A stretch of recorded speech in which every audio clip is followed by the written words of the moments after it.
말씀을 듣기 전에 우리의 손을 가슴에 얹고 믿음으로 선포하기를 원합니다. 말씀이 나를 변화시킵니다. 아멘. 이 믿음의 선포와 같이 오늘 우리 주신 이 말씀이 우리에게 능력이 되어 우리의 삶에 진정한 변화가 나타나게 되기를 간절히 축원합니다. 박신일 목사님의 은혜가 걸어오다라고 하는 책을 보면 이렇게 말합니다. 누구에게든지 가장 큰 문제는 바로 자기 자신이다. 우리의 가장 큰 문제는 환경이나 상황, 그리고 우리를 어렵게 하는 누군가가 아니라 자기 안에 문제가 가장 크다는 것이죠. 제가 오늘 이런 말씀을 드리는 이유, 오늘 본문의 주인공인 야곱이 바로 그러하기 때문이죠. 야곱은 형을 편애했던 그 아버지 때문에, 그 형 에서 때문에 자기가 힘들었다고 생각했는지도 모릅니다. 또한 자기를 속였던 외삼촌 라반 때문에 그가 힘들다고 생각했을지도 모르죠. 그러나 가장 큰 문제는 야곱 자기의 중심 가운데 있었다는 것이죠. 오랜 세월 동안 야곱의 마음을 지배하고 있었던 한 단어가 보입니다. 그것은 두려움이에요. 두려움. 그는 빈손으로 왔다가 이제 두 때를 이루는 큰 부자가 되었지만 여전히 그의 마음속에는 두려움이 가득 차 있습니다. 어린 시절 그는 장자로 태어나지 못한 것이 싫었고 그가 장자의 축복을 받지 못할까 봐 두려웠습니다.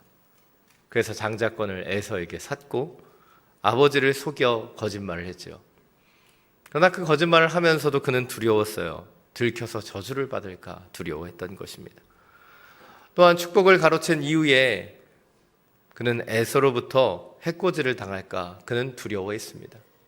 그래서 외삼촌 그 라반의 집으로 도망치게 되죠. 그는 그곳에서 가정을 이루고 많은 것을 소유하게 되었지만 또다시 그는 두려워합니다. 외삼촌이 자신의 모든 소유와 가족을 빼앗아 갈까 봐 그는 두려워하죠. 그리고 하나님의 명령을 따라 그때 고향으로 돌아오게 됩니다. 그런데 금이 환영하여 고향으로 돌아오는 것 같은데 그는 고향으로 돌아오는 길에도 또 두려워합니다. 왜입니까? 이제 형 에서를 다시 만나야 하기 때문에 그는 두려워하고 있는 것이죠. 이토록 야곱의 마음속에는 두려움이라는 단어가 늘 존재하고 있었습니다. 그런데 그에게는 두려움이라는 단어만 존재했던 것이 아니라 그의 인생 가운데는 하나님의 은혜가 더집혀지고 있었다는 것이죠. 형 에서를 피해 그가 도망갈 때 베델에서 돌베개를 베고 자는 그 가운데 하나님께서 그를 찾아오시죠. 그리고 그에게 말씀하십니다. 내가 너와 함께 있을 것이며 내가 어디를 가든지 너를 지켜주겠다 약속해 주시죠. 그뿐입니까? 하나님을 알지도 또 보지도 못했던 야곱에게 주어진 그 언약과 약속을 하나님께서는 성취해 가셨어요. 또 우리가 계속 창세기를 살펴보고 있지만 라반을 통해 이제 도주할 때도 하나님은 라반에게 찾아가셔서 야곱을 괴롭히지 말 것을 말씀해 주십니다. 야곱의 마음은 두려움으로 가득 차 있는데 하나님은 계속해서 야곱의 삶 속에 간섭하고 계시다는 거예요. 그의 삶 속에 은혜가 곳곳이 묻어져 나오고 있다는 것이죠. 오늘 이런 하나님의 은혜는 지금 고향으로 두려운 마음을 가지고 나아가는 야곱의 여정 가운데도 온전히 나타나고 있습니다. 먼저 오늘 본문의 앞부분을 먼저 살펴보기를 원합니다. 창세기 32장 1절부터 2절 말씀입니다. 다시 한번 함께 읽겠습니다. 야곱 역시 자기 길을 계속해서 갔는데 하나님의 천사들이 그에게 나타났습니다.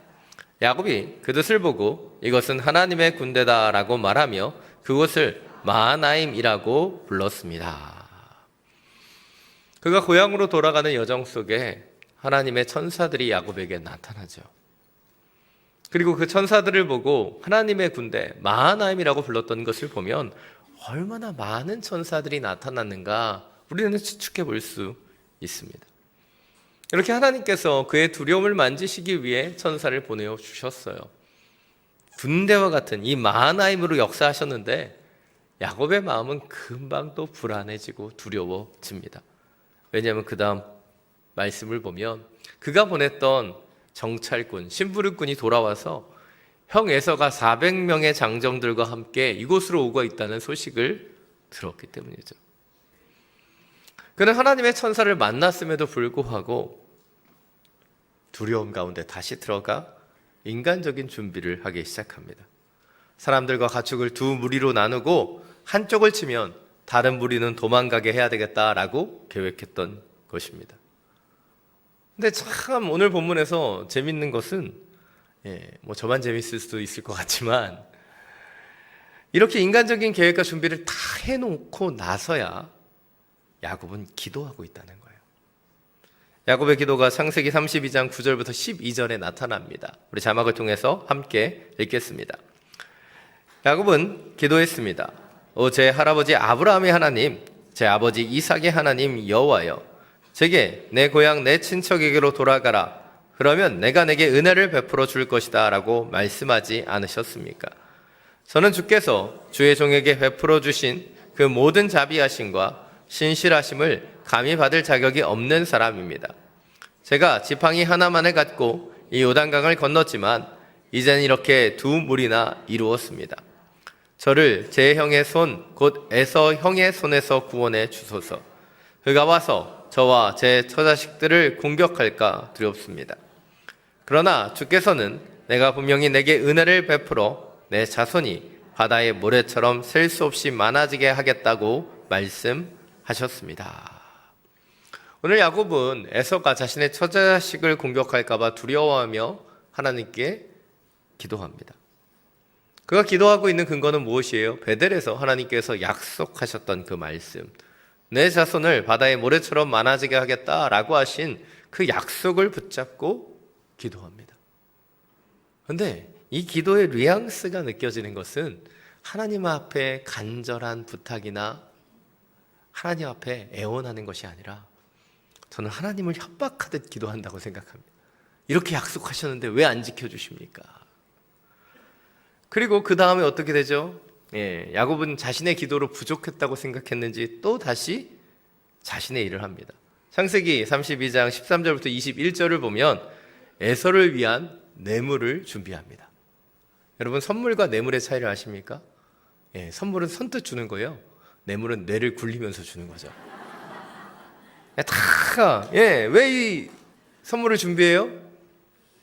여러 번에 나눠서 이 에서의 감정을 누그러뜨리기 위해서 550마리나 되는 엄청난 가축들을 준비하고 셋대로 나누어서 에서에게 바치려고 계획했다는 거예요.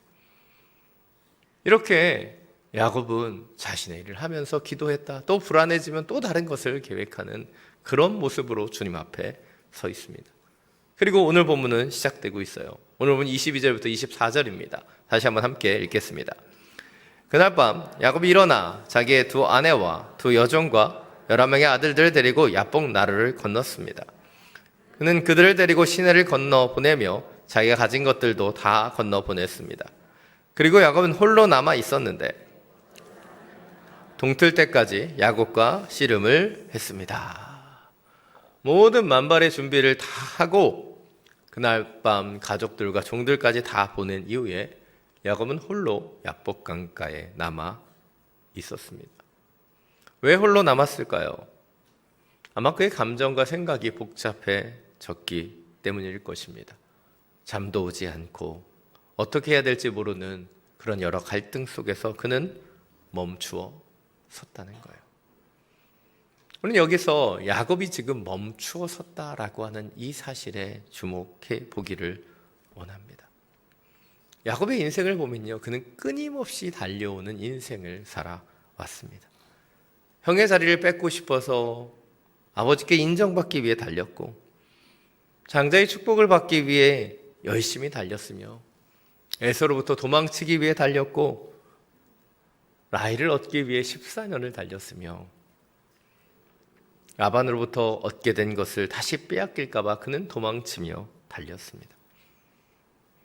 지금 에서를 만나기 전에도 야곱은 열심히 달려왔어요.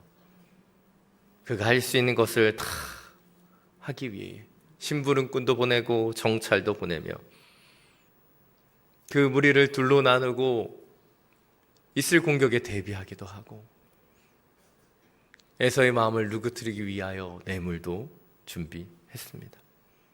그리고 그는 하나님께 기도도 했던 것 같습니다. 그런데 이제 그는 더 이상 아무것도 할 것이 없어요. 그리고 더 이상 아무것도 할 수 없었기에 그는 홀로 멈춰서 있습니다. 이것이 우리가 주목해 보길 원하는 첫 번째 포인트입니다. 우리는 세상의 시간 속에 세상의 방법대로 달리기만 해서는 안 된다는 거예요. 때로는 하나님의 존전 앞에 멈춰 서야 합니다.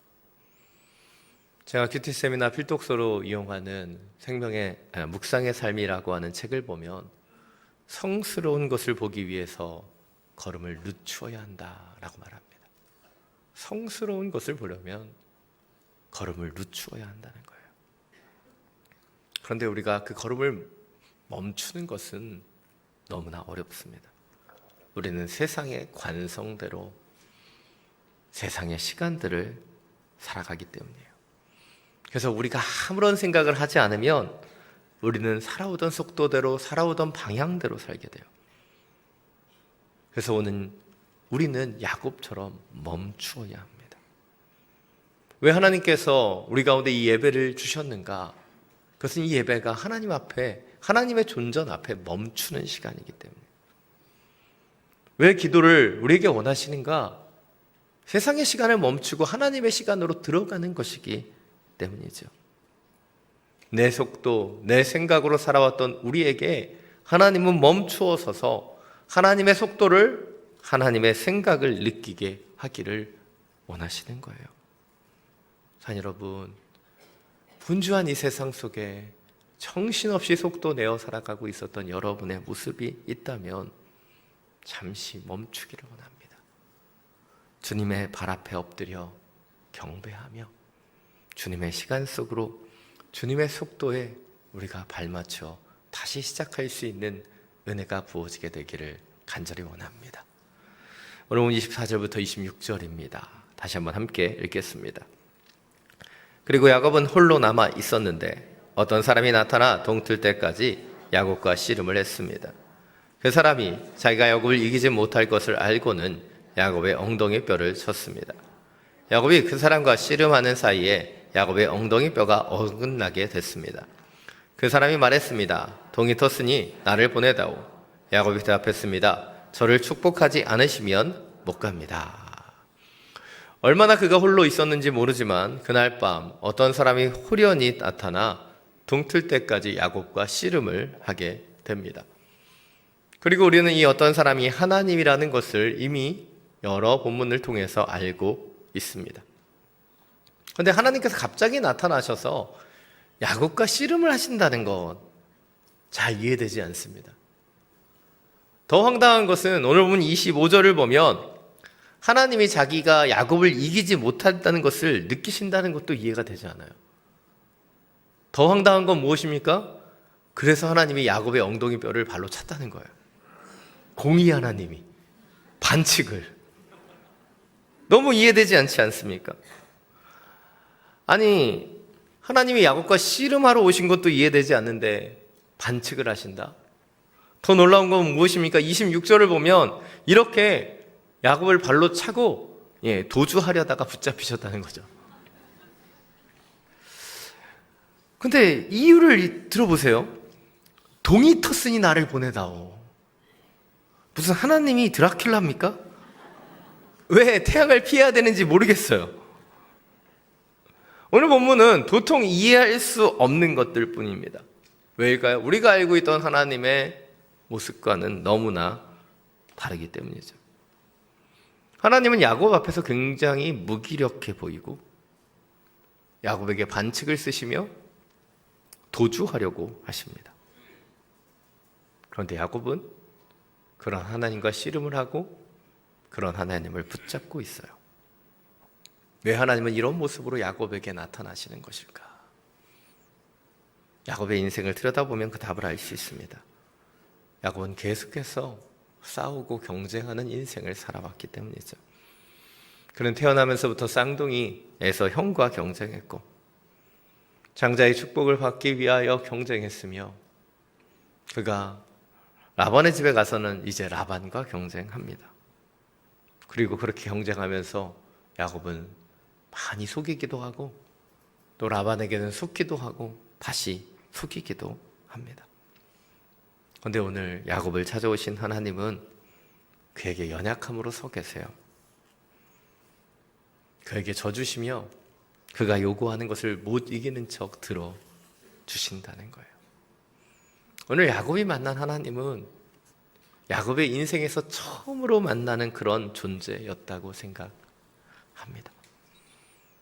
늘 누구와 싸우고 경쟁하고 속이는 인생을 살아왔던 그 야곱에게 하나님은 경쟁을 위해 오신 것이 아니라 져주시기 위해 찾아오셨고 그를 축복하시기 위해 그의 삶 속에 간섭하셨기 때문이죠. 이것이 오늘 두 번째 포인트입니다. 우리는 이전에 야곱처럼 경쟁만 하는 삶을 살아가서는 안 된다는 거예요. 우리도 야곱처럼 져주시는 하나님을 경험해야 되고 그 날개 아래 쉼을 얻어야 되며 우리도 또한 져줄 수 있는 넉넉함으로 살아가야 한다는 것이죠. 여러분, 야곱에게 에서는요, 밥이었어요. 늘 속이면 속는 대로 다 속았던 사람이 에서였기 때문이죠.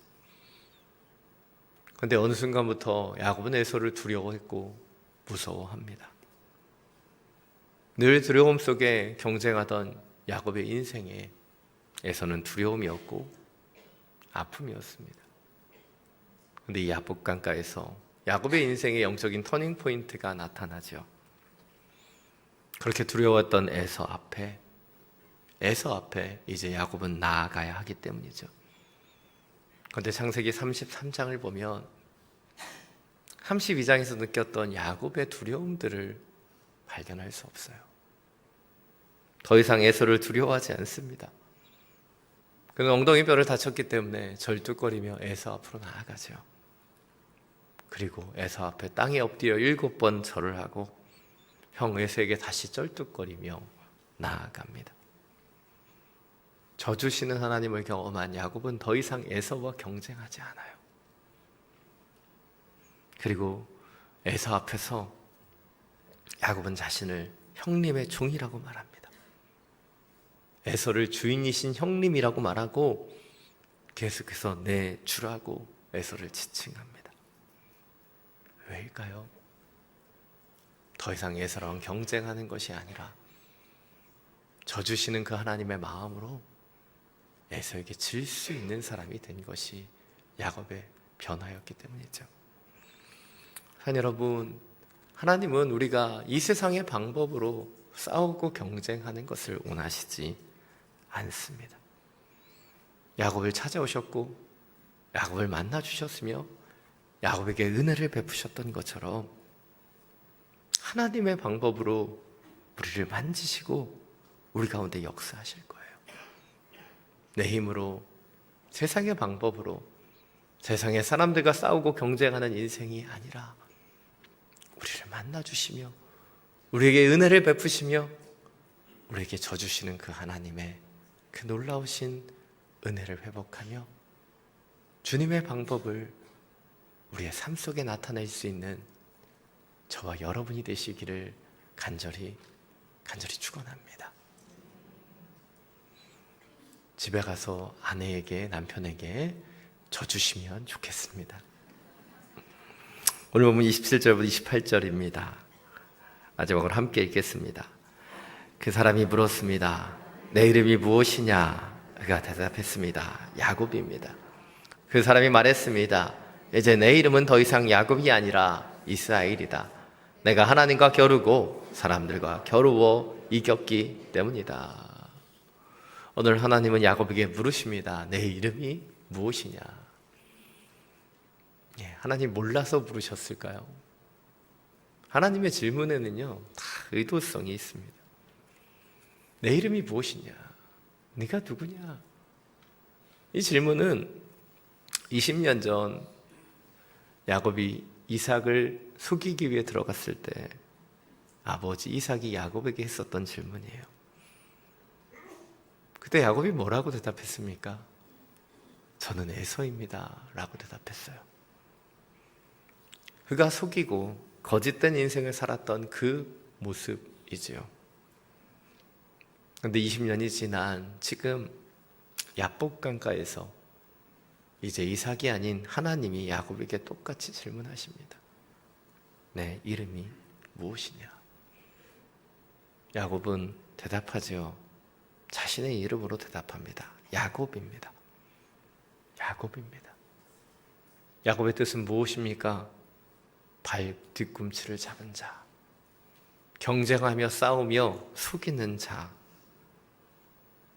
그는 그런 모습으로 하나님 앞에 자신이 야곱이라고 고백하지요. 그때 하나님은 야곱에게 새로운 이름을 주세요. 바로 그를 이스라엘이라고. 그런데 그 이스라엘의 뜻이 무엇입니까? 하나님과 겨루어 이겼다라는 뜻이에요. 어떻게 인간이 하나님과 겨루어 이길 수 있겠어요? 그런데 하나님께서 야곱의 이스라엘, 네가 나와 싸워 이겼다라고 말씀해 주셨어요. 왜입니까? 싸우고 경쟁하고 이 세상의 방법으로 살아가는 인생이 아니라 바로 이 이름을 통해 그가 새로운 이름으로 새로운 정체성으로 살아가기를 원하셨기 때문이죠. 이것이 마지막 세 번째 포인트입니다. 우리도 야곱처럼 하나님의 은혜로 새로운 이름을 받아야 되고 새 정체성을 가지고 살아가야 되는 거예요. 옛 모습과 옛 모습으로 살아가는 것이 아닌 그리스도 예수로 우리는 새로운 존재로 변화되어야 하는 것이죠. 고린도후서 5장 17절은 말합니다. 그러므로 누구든지 그리스도 안에 있으면 새로운 피조물이라. 옛것은 지나갔으니 보십시오, 새 것이 됐습니다. 산 여러분, 여러분은 그리스도 안에서 새로운 피조물이십니까? 아니면 아직도 옛것으로, 옛사람으로 상처와 아픔과 두려움과 경쟁 속에 살아가고 계십니까? 오늘 하나님은 야곱처럼 우리를 야복강가로 인도하기를 원하십니다. 여전히 우리가 세상의 두려움 속에 있기에, 분주함 속에 달려가고 있기에, 이 세상 속에 경쟁하며 싸우고 있기에 주님은 우리를 하나님의 존전 앞으로 초청하고 계시는 거예요. 오늘 이 예배를 통해 다시 주님의 존전 앞에서 야복강가에서 야곱이 하나님을 만났던 것처럼 주님의 만지심을 경험하기를 원합니다. 그리고 더 이상 야곱이 아니라 이스라엘로, 옛사람이 아닌 새사람으로 주님이 우리를 부르신 사명대로, 목적대로 살아갈 수 있는 우리 모두가 되기를 간절히 축원합니다.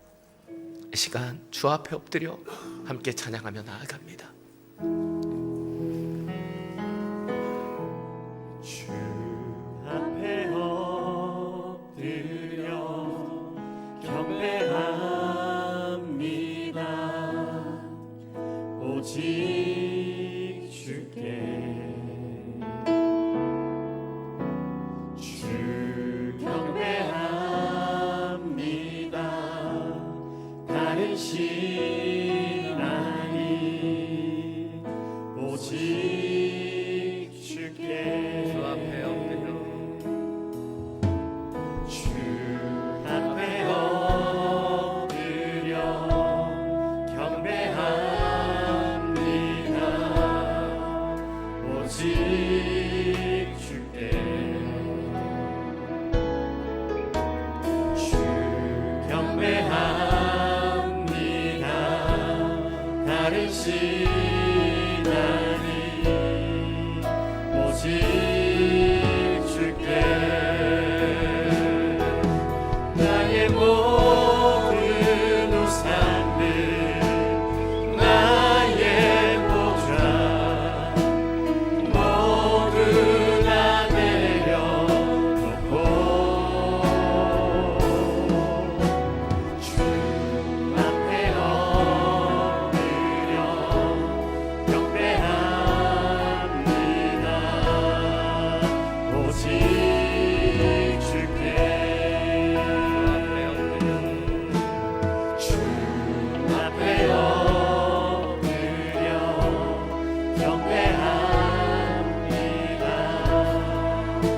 오직 주께 주 경배합니다. 다른 신하니 오직 주께 나의 모든 우상들 나의 보좌 모두 다 내려놓고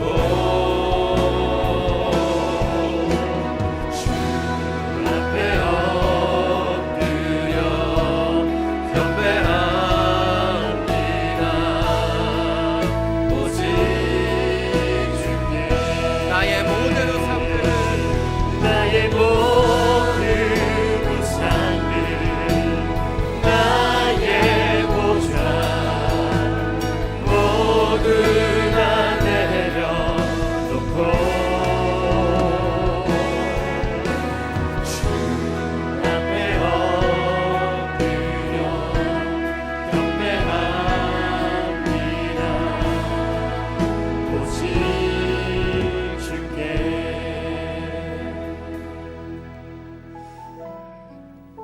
이 시간 주 앞에 엎드려 함께 기도하기를 원합니다. 우리는 야곱처럼 살아가는지도 모릅니다. 주 앞에 예배하고 주 앞에 기도한다고 얘기하지만 여전히 우리의 방식대로 우리는 세상의 두려움을 가지고 분주함 속에 달려가며 경쟁하며 싸우고 살아가고 있지는 않습니까? 주님, 당신 앞에 엎드립니다. 우리의 영혼 가운데 찾아와 주십시오. 더 이상 이전의 야곱의 모습이 아닌 새 사람 이스라엘로 우리를 변화시켜 주십시오. 내 방법, 내 생각, 이 세상의 흐름대로가 아닌 영적인 흐름으로 우리를 만져주시사 주여 우리를 새롭게 하여 주옵소서. 우리의 그 시간을 하나님의 시간으로 바꿔주시고 하나님의 그 영광을 내어 살아갈 수 있는 새로운 피조물로 비춰주옵소서. 함께 기도하며 나아갑니다. 경배합니다. 오직 주께 나의 모든 우상들 나의 보좌 모두 다 내려놓고 나의 모든 우상들 나의 보좌 모두 다 내려놓고 나의 모든 우상들 나의 보좌 모두 다 내려놓고 나의 모든 우상들 나의 보좌 모두 다 내려놓고 당신 앞에 엎드려 예배합니다. 당신 바라보라 운영 기도합니다. 주의 영으로 주의 역사로 주의 기름 부으시고 다시 한번 우리를 새롭게 하여 주옵소서. 나의 모든 우상들 나의 보좌 모두 다 내려놓고 주 앞에 엎드려 경배합니다. 오직 주께 사랑이 많으신 주님, 당신 앞에 엎드려 경배합니다. 오직 당신만을 바라보며 예배합니다. 우리의 심령 가운데 찾아와 주십시오. 우리의 영혼에게 말씀하여 주십시오. 수고하고 무거운 짐진 자들아, 다 내게로 오라. 다 내게로 오라. 내가 너희를 쉬게 하리라. 주님, 우린 야곱처럼 두려움을 가지고 살아왔습니다. 우린 야곱처럼 달려왔습니다. 우린 야곱처럼 싸우고 경쟁했습니다. 주님 우리를 변화시켜 주십시오.